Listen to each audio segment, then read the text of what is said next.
Going on, everybody? I'm Imre Cuzzy with Game Time Discussions, and I'm happy to be back with another draft video. We're going to be doing the NFC side of it this time around for perfect fits. Um, if you haven't watched our AFC video, we just put that out a couple days ago. This will be our last video before our big board comes out and our final mock, and then we'll have our draft party. So if y'all are around on, next Thursday when the draft starts, come hang out. We'd really appreciate it. We're going to be doing a live stream in here. Just come hang out and listen. Even if you're just hanging out, doing something, watching the draft on TV, we'll be talking through all the picks, talking about the situations and everything. So that'll be really exciting. But let's get into the NFC side of this whole thing. There's a lot of guys that we're going to be talking about. Let me pull the presentation up. Let's see. Bang. All right. So if you can see it now, we're going to be talking about these guys up right here on the board. We have some perfect fits for the NFC East. And to start it off, we're going to start with the Philadelphia Eagles. I picked Landon Jackson. Landon Jackson out of Arkansas, picked 64 in the second round. And the reason I picked Landon Jackson is because I think that the Eagles are going to be going, with their first pick, possibly guard, possibly defense. But if you can get Landon Jackson in the second round, get a guy that kind of feels similar to what you had leaving in Josh Sweat, athletic upside, very similar size overall. Like you kind of get that guy. In the past, we've seen this team pick defense every pick for the first round. You had Quinyon Mitchell, you had Jalen Carter, Nolan Smith, Jordan Davis, all these guys.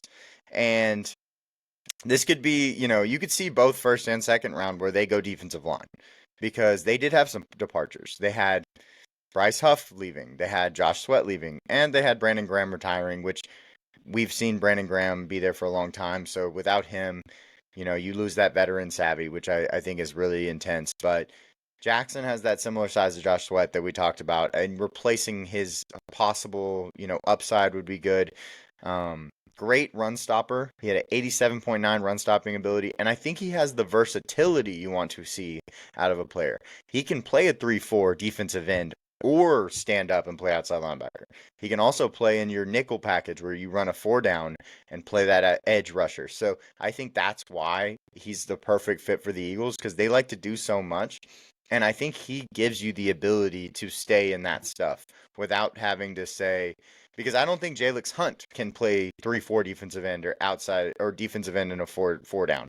I think he's a little bit too small, and it really is just an outside linebacker in a 3-4. Maybe he puts his hand in the dirt in a 4-down. Being opposite Nolan Smith, like that gives you like your run stopper versus your pass rusher, an edge 2 type of player. I think it just fits really well for what they want to do. And they run a lot of multiple types of defenses, so that makes me feel a little bit better about it too.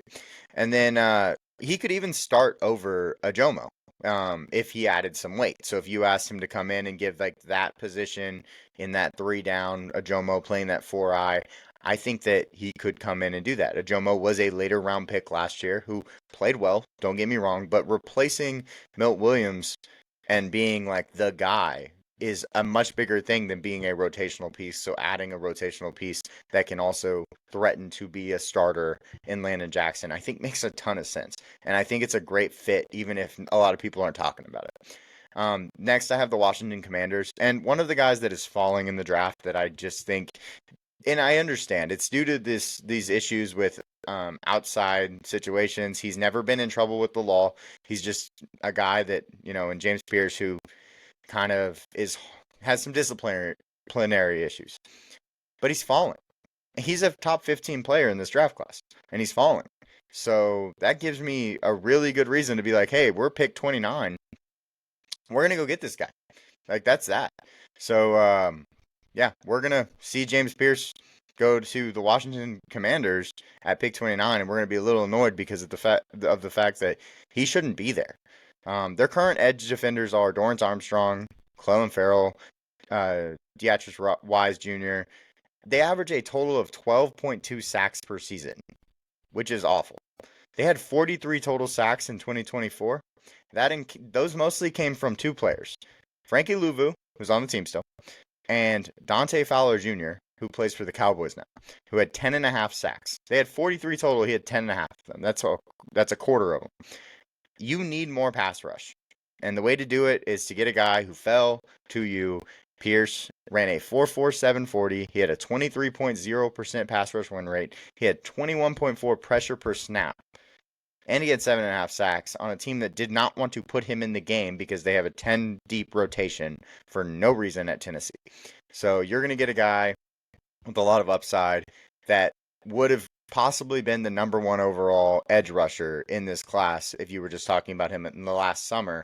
We didn't know Abdul Carter was going to be as good as he was, but you could make a case that James Pierce is the second best edge rusher in this class, and he's probably going to be picked 7th if this is the situation. And then the next guy is Kelvin Banks Jr. out of Texas for the Dallas Cowboys. It would be pick 12.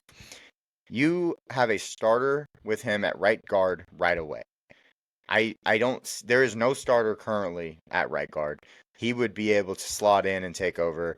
Mimbu was actually my favorite player for this position, but he did so well in this offseason that he moved up the board. I mean, Mimbu was in the 20s for a lot of big boards, and now he's top 10 for everybody's big board. He was 12 for us. I thought this was the perfect spot because he plays right tackle. He would move to right guard and then move out to right tackle. Similarly, though, I think Kelvin Banks can play right guard and then move to left tackle or right tackle, and be, that a guy. Because Terrence Steele is very suspect, to say the least. And also, you have Tyler Guyton, who had one of the worst PFF grades for the tackle position last year, who started at left tackle. Tyler Guyton came out of college as a right tackle. And I think he could go back there, and you could put Kelvin Banks at left tackle. I love the flexibility that Kelvin Banks offers because I think that this offensive line needs improvements, and Kelvin Banks gives them the most improvements at this spot if Mimbu is not on the board, which I don't expect him to be. The next team is the New York Giants. Kyle Williams out of Washington State, and he's a name that has been really climbing. A lot of people are talking about him, so I actually have him for the 4th round, pick 104. I don't know if you can get him there anymore, but he is a high upside wide receiver.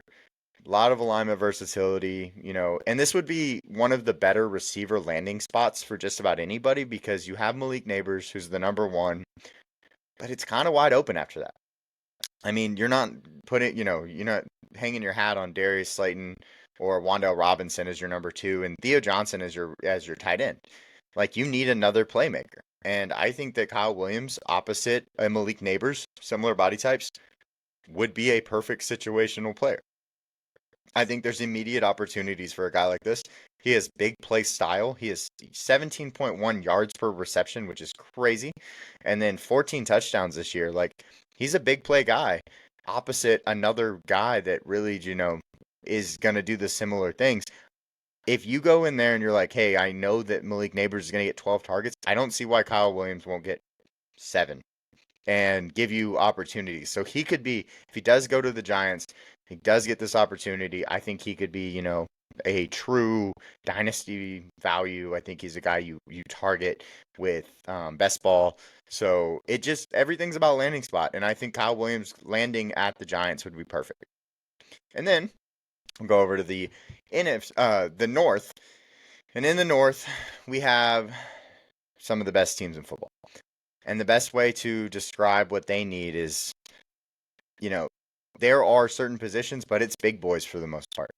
The Detroit Lions, we're going to start with them. Jack Sawyer out of Ohio State feels like a Dan Campbell guy. Round 2, pick 60. You're not getting him in the first round. You probably don't have to because most people don't even think he's a first rounder, which is crazy to me. But he has the highest floor he has one of the highest floors of any edge player in this class. He's got run stopping ability, his pass rush upside. He could become a pass rusher, and I know that that's the biggest knock on him. But he's the perfect defensive fit. He ran this scheme in college. He would be opposite Aiden Hutchinson, so he wouldn't have to have that pass rush ability right away. He just feels like the perfect player to team to team matchup. Could be a first round selection, like I said, but I don't think they will. But opposite Aiden Hutchinson, him and Marcus Davenport going in and out, and then him, probably taking over the job, being a high floor player, being a long-time Lion. I just think it makes so much sense. And the Lions aren't scared to draft their guys early. That's why I think he could be a first rounder. Take Jahmyr Gibbs, Jack Campbell. They got drafted in the first round when they were you know, probably not as highly touted on other teams, you're not mad about it looking back. So Detroit just fits Jack Sawyer perfectly, in my opinion. And then the Minnesota Vikings, it's Malachi Starks if they can get him. The problem is, I know the Minnesota Vikings are most likely going to trade down because they have no draft picks in this class. And Malachi Starks might not be there where they trade down to. But if they are going to pick at their spot, I think the 24th pick should be Malachi Starks. One of the most, like, okay, so first off, Starks is falling down analyst boards, and I do not know why. Kuiper has him at 24th. Daniel Jeremiah is 29th. I think that this guy is a top, 18 player, top 20 player for sure. He's insanely versatile. This is Harrison Smith's farewell tour, in my opinion. Like, I don't believe he will be coming back. So, without him, without Cam Bynum, like, they have issues back there. And Metellus is good, but he's the only good safety that they have after Harrison Smith right now. I think that, with Starks, he can play nickel, he can play deep safety, he can do it all. And if he does play nickel, he lets you move Byron Murphy Jr. back to outside corner. So I think Malachi Starks is the perfect fit if you do pick in the first round. The problem is I just don't know that they will, and I don't know that he'll be there in the second round if they do move out. So this is one of the hardest teams because you just don't know where they're going to be picking. But if Malachi Starks is there and they don't want to move, this is the guy that I think they should go for. Absolutely 100% think this is the guy. And then the next team is the Green Bay Packers. And Joshua Farmer out of Florida State, round 3, pick 87. And they love this exact build of player. That's kind of where I went with this. High upside rotational piece with Kenny Clark and Devontae Wyatt. Currently, no real depth on this defensive line, interior defensive line. Like, it's those two guys and, like, just, normal, below average players at that point. Fits the mold Green Bay likes, though. All of these guys are 6'3", between 305 and 315. They have very similar testing. If you look at like everything 40s, everything except for Devontae Wyatt ran a 4.77, but everything else is very similar. The biggest difference to me is the arm length. I don't know, but Joshua Farmer has the longest arms ever. He has got 35-inch arms for a 6'3" guy. That is insane. So that really sets him apart compared to his teammates if he did go here. But yeah, they're very similar across the board otherwise, and I think it makes a lot of sense. He's got pass rush upside. Green Bay loves picking defensive players that, have very high upside but haven't really hit their, top yet. And that's what Joshua Farmer is to me. So I think he makes a lot of sense to what they like to do. And he would be an improvement as a rotational piece for them right away, and then possibly take over when Wyatt or Clark retire or move on. Then, last team on this board, last team in the North, the Chicago Bears. They need pass rush. They need it. Nick Scorton, Texas A&M, round 2, pick 39. Nick Scorton was the number one guy. Or one of the number one guys. Him, James Pierce, coming into the season. And he's going to fall to you in the second round and probably be the 8th edge come off the board. That's insane to me. Running back was also an option here. They have the 39th and the 41st pick, so both of those picks could be edge. Adding Dio Ode Ingbo to the opposite side of Montez Sweat, they still don't have enough pass rush. Like, that is what it is. Like, there's just two guys on this team that can get after the passer. It's those two. And then if you add Nick Scorton, it would be 3. They just need to increase their pass rush. And Scorton will need to lose weight. I'm not saying that he can play at this weight that he played at A&M, like 280, 290. That's not realistic.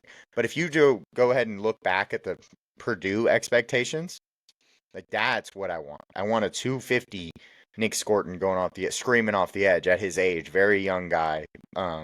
And I think that is, the biggest, like, pushing point for me is, like, they need more pass rush. Nick Scorton offers it, especially if you get him at that weight.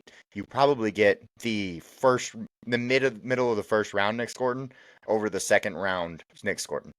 And this is adding to backup Austin Booker, who played fine. He was a fourth rounder last year, but just need more. Need more. They need to add pass rush. Super important to making later runs inside the playoffs. So start building like Philly is kind of the thing I want to emphasize on these teams. And then going to the next one, got the AFC South. NFC South. Tampa Bay Buccaneers starting it off. This is Darius Alexander out of Toledo.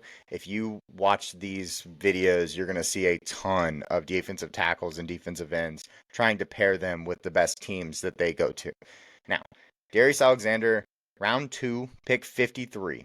I don't know that he'll be there, but if he is there, this is the perfect 3-4 defensive end for this team.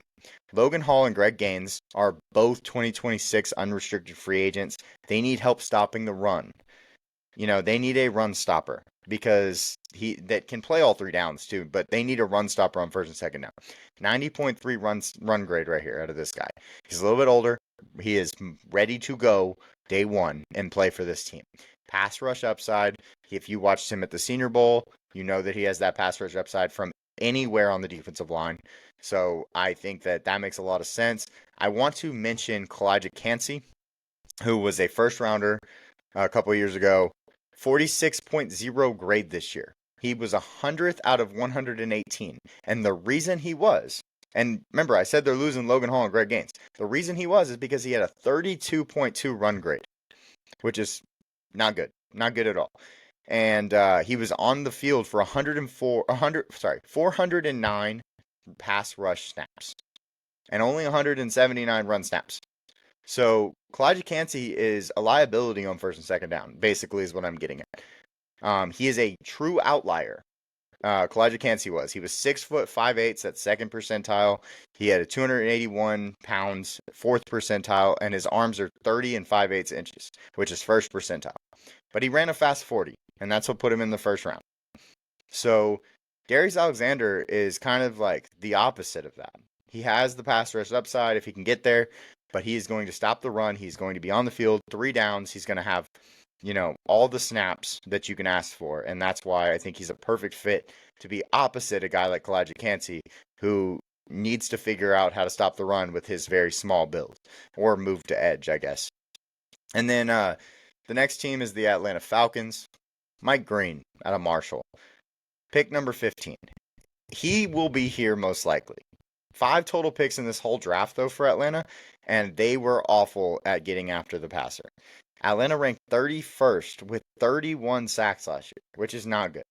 They added Morgan Fox and Leonard Floyd. Floyd averaged 9.6 sacks over the last 5 years, so that was a big add. But they still need more. Now, Mike Green led the nation in sacks last season with 17. He is insane pass rush upside. He's actually one of our top 12 players in our big board.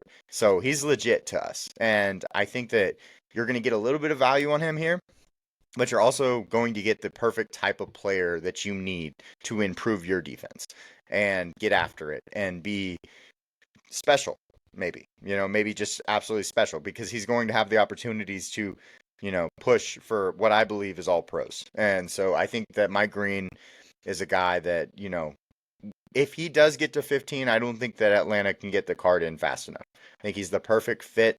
I think he's the perfect player for them, and I would be a very happy Atlanta fan if he went there. Next guy, Xavier Watts. Xavier Watts is probably everyone's favorite day 2 player. I have round 2, pick 57 on him for Carolina. And I don't know if he'll be there, like we've been saying with some of these guys, but I think he should. Currently, 3 safeties on this whole roster. That's it. They brought Merrigan from the Raiders, Nick Scott, and Damani Richardson. Damani Richardson was a 2024 undrafted free agent. It's just one of the biggest needs. And I don't think enough people are talking about it, because a lot of people are putting edge as the biggest need. They're putting wide receiver. And I'm like, well, you actually have a wide receiver core. Jalen Coker and Xavier Legette, Adam Thielen, like those, it's not great. You should add players, but that's not the most pressing need on this team. Edge, I don't think is the most pressing need. You have Jadeveon Clowney. You have DJ Wonnum. I think the most pressing need is safety, because you don't have a safety starter right now, in my personal opinion. Well, Xavier Watts has one of the highest floors in this class. And there's a reason that everybody wants him because he is pro ready right now. And him and Merrick together, that is a good enough safety tandem to be like, okay, I'm comfortable playing and picking other positions after I get a guy like that. So I think I think Carolina has a lot of needs, but safety is the need that I think is just like needs the most because it is complete. There's no one there to me that I would be comfortable starting, and so adding Xavier Watts gives me at least some ability to sleep at night. Is kind of how I look at it. Next up, you have the New Orleans Saints. I put TJ Sanders here. Like I said, defensive line, defensive line, defensive line. This is a round 3 pick 70. Okay. Now, he might go in the second round, but I think there will be a lot of edges and a lot of defensive linemen taken. I think TJ Sanders could be one of the guys that falls a little bit, but we'll see how that goes. Needs to add D line till something sticks, though, is how I look at this team. 30th ranked defense, 27th against the pass, 31st against the run. Their D line, Brian Breesy had a 36.5 grade, 114 out of 118. I'm going to name some guys here. Nathan Shepard, Devon Godot, Kalen Saunders, all those guys had legit snaps on this team. None of them ranked better than 75th out of 118th. They need more D linemen. So I think that TJ Sanders can add to that. He's pretty solid both in the run and the pass game. He's got upside as a pass rusher. New Orleans is a team that has a lot of holes and is in cap-hell. But a guy like this is a guy that I think you need to try to add because your defensive line not only is getting older, like they have 36-year-olds on their D line, but they're also, not doing a lot of good, especially this last season. So adding a guy like TJ Sanders, I think makes a ton of sense. And if it's not TJ Sanders, you're still going to have to add somebody. I just thought he was the best fit of all these guys. Kind of also playing matchmaker. Darius Alexander going to Tampa Bay. Well, he couldn't be at the New Orleans Saints, obviously. So just kind of playing matchmaker, bringing all those guys together. So let's go on to the last one, the NFC West. NFC West, starting off with the Los Angeles Rams. Jahad Campbell out of Alabama. He is going to be a top 15 player on everybody's big board for a good reason. Problem is he going to fall due to injury? Injures his shoulder, has to get surgery. Is he going to be ready for the season? All this stuff. Well, guess what? If he falls all the way to the Rams, they should sprint the card in. This is the perfect pick for them. He adds pass rush upside. It's just all the things. 5 out of 6 of their linebackers are 2026 unrestricted free agents. Omar Speights is the only guy that is going to be there, and he was a undrafted free agent last year out of the 2024 draft. He played well, and I think that he deserves to be a starter on this team. Don't get me wrong. But the other guy is Troy Reeder, and Troy Reeder had a 57.9 grade, 62nd out of 84. I think Campbell is just so much of an improvement on this team. He brings upside as a pass rusher, like I said. He has versatility to play inside, Mike, edge, whatever you need. And he has a very low missed tackle rate at 5.9%, something I love to see. He has high tackles per game, so he's always around the ball at 9. I just think he's a stud, and I think he wouldn't fall to this point if he didn't have the injury.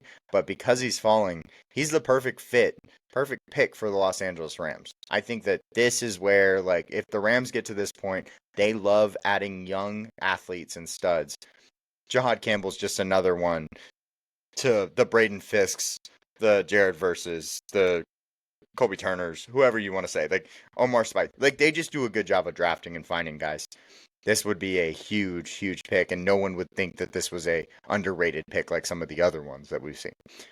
Next up is the Seattle Seahawks. Seattle Seahawks have to add some guard help. We talked about them possibly picking guard in the first round with Gray's Abel, but we're going to talk about a guy that I think has a high floor in Tate Rutledge and is one of the favorites in the second round to go to somebody. They just have to address it. And they have to protect their new quarterback in Sam Darnold. Their current guard situation is Lua Mea. He was a 6th-round rookie this last year. He had a 36.9 grade, which was last, 77th out of 77. Bradford was a fourth rounder in 2023. He had a 48.3 grade. He had 72nd out of 77. Obviously, improvements need to be made. That's not a question. This offensive line needs improvements in general. A lot of people are mocking offensive linemen to them, no matter what. And I'm going to do the same in the second round, though. Ratledge is an older and pro-ready type of guy, like I said. So he's actually about the same age as Luamea and Bradford. Christian Haynes is their other backup. He was out of UConn last year. He wasn't even in our top 6 last year, so I'm not sure that I love that. But he may step up. But both guard spots are a problem, so adding Rutledge will be extremely beneficial to a team that has to add left guard, center, right guard, and right tackle. So this would be a really good start, and I think he's a plug and play type of player. The next one is Arizona Cardinals. Jordan Birch out of Oregon. He's one of my guys, you know. Jordan Birch is going to go third round, pick 78, and we have him top 45 on our big board. Definitely top 50. So I think that, just the value alone makes me feel better, but also this front seven of Arizona has to get better. Now, I know they signed some players. Don't get me wrong. They signed Calais Campbell, who's like 37 years old.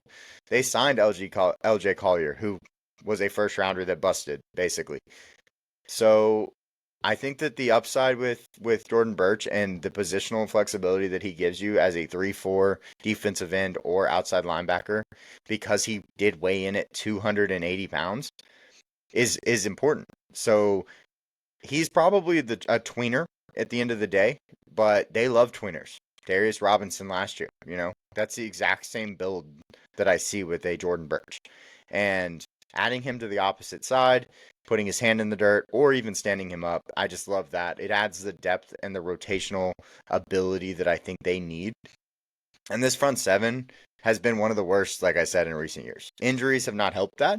Justin Jones, Bilal Nichols, Darius Robinson, all of them had injuries this last year. Robinson, I don't think, started until like the 14th week of the year. So this also could help with that situation, because you have older guys. You have to have younger guys that can come in and play if they get injured, because injuries happen. And we can't predict them, but we need to be ready for them. And this team was not ready for them last year. So add some depth to that. But I love Jordan Birch, and I think that, going to Arizona would make Dustin really happy, my co-host for all of our NCAA stuff. And, getting a guy that I think has insane upside, like I said, top 45 player, just a guy we really like. Next up is JT Tuimoloau out of Ohio State. This would be a round 3 pick 75. It would be a hoping he falls kind of pick, but at the same time, there's going to be so many edges going off the board in the top 50 that teams aren't going to need to go edge. So he could easily fall, in my opinion. This may be the worst defensive line in football.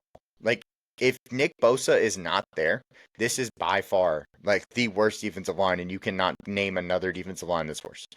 91.0 grade out of Nick Bosa was 4th out of 119.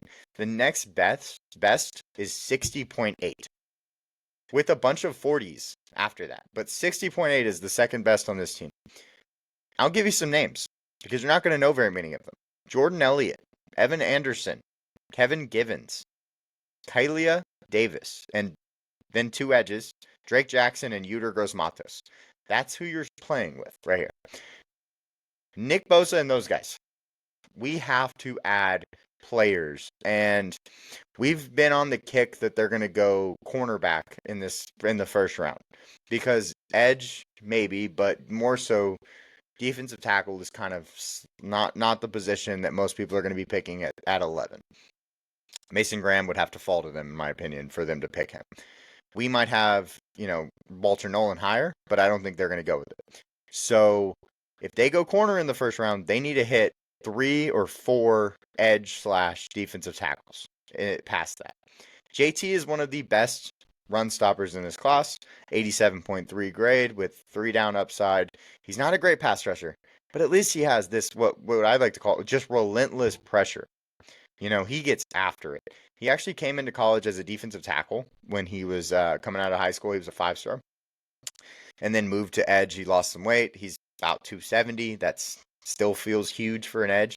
So I think he's perfect for like sub packages and, moving inside when it's third and long, giving them extra pass rush from the interior.